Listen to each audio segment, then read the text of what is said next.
Welcome to A Mason's Work, the podcast where we review Masonic symbols and illustrate how they can be used to solve problems in everyday life.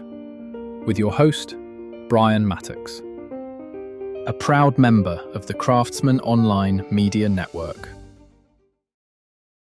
In the episodes we've done so far this week, we've talked a lot about pushing boundaries, finding opportunities to grow and develop, and creating stuff.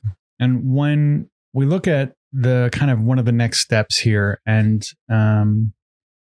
we need to be really mindful and careful about the next steps we take. One of the next steps that's going to happen most likely is you're going to pursue some level of feedback. You're going to look to friends, colleagues, family members for feedback on the things you make or the risks you've taken or the experiences you've had. And this is a place of great danger, not because you can't get valuable insights from other people, but as a practitioner, as somebody who's trying to grow and develop themselves, it is very likely that you will be sensitive in the feedback process to a couple of different things. So I want to go through this. We'll kind of go through it piece by piece. So that you understand kind of what you're doing when you're soliciting feedback. First things first, let's be quite clear. Are you looking for feedback or approval? Those things are different.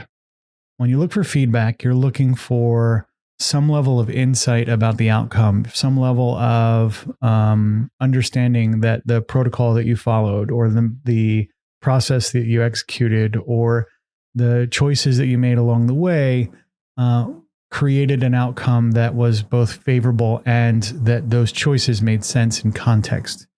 What you're not looking for is, did you like the brownies? Like, to understand this even further, the way we ask for feedback is a good indicator of what we're actually looking for. This is kind of tough because we socially in the United States, if you're listening to this from the United States and probably in other English-speaking cultures, it is very likely that the way we ask questions is, did you like this? Or what do you think of that? Or how did it go? All of those lead to largely positive and negative answers. It was awful. It was great. This tasted wonderful. It was horrible. Though that kind of feedback is not useful for the most part. What you're really looking for is nuanced feedback.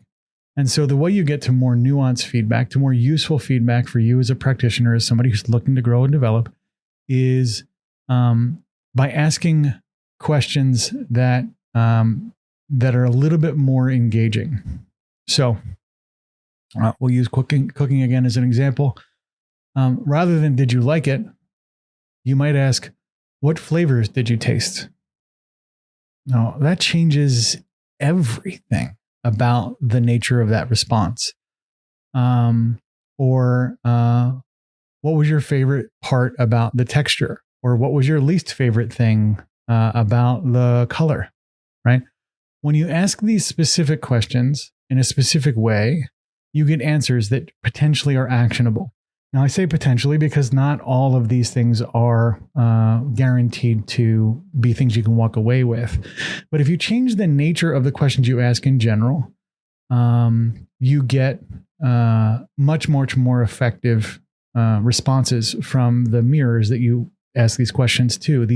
Every person that's giving you feedback, every person who's getting involved in giving you an answer is acting as a mirror on that process.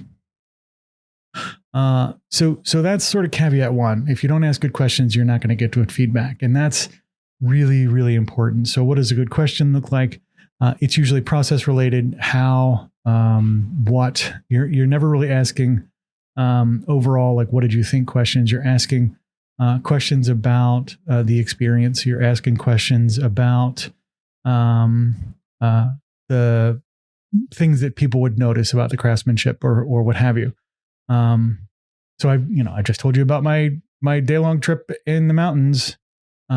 what would you like to do in the future? If this was your trip, what would you have done differently? Or if this is something that we try and go do together one day, what about this trip was most attractive to you? Again, all of these little feedback sort of mechanisms provide tons more useful insight than what did you think? Or did you like it? So the other thing to remember in the feedback loop here is that a good amount of the feedback in almost every situation will very likely be minimally flavored by the person providing the feedback. Oftentimes, the feedback provided is entirely about the person providing the feedback. So if you ask your spouse about, did you like the food?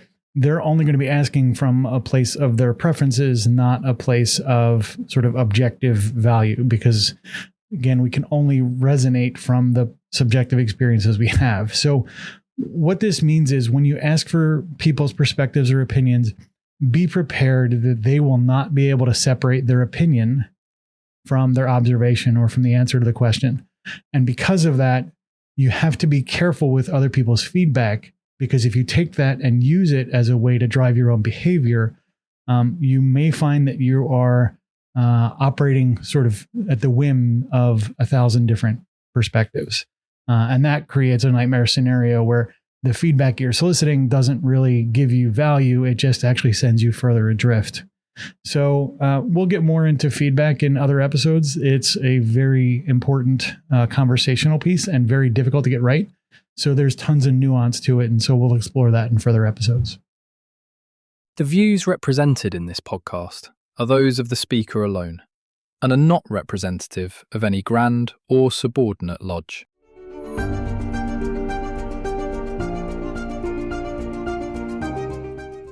Hi, Brian here. I wanted to thank you so much for listening to this episode. If you have any suggestions or guidance for further episodes you'd like to see or hear, whatever the case may be, please don't hesitate to reach out to me at amasonswork.com, and we will try and incorporate your suggestions into a future recording. Thanks.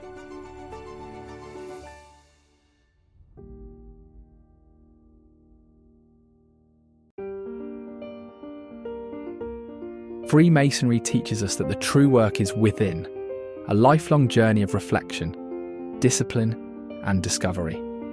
At A Mason's Work, we help Masons bring out their best selves through meaningful self-inquiry and symbolic practice. From personal reflection to lodge engagement, we offer tools that turn symbols into action. Visit us at amasonswork.com. The work is within.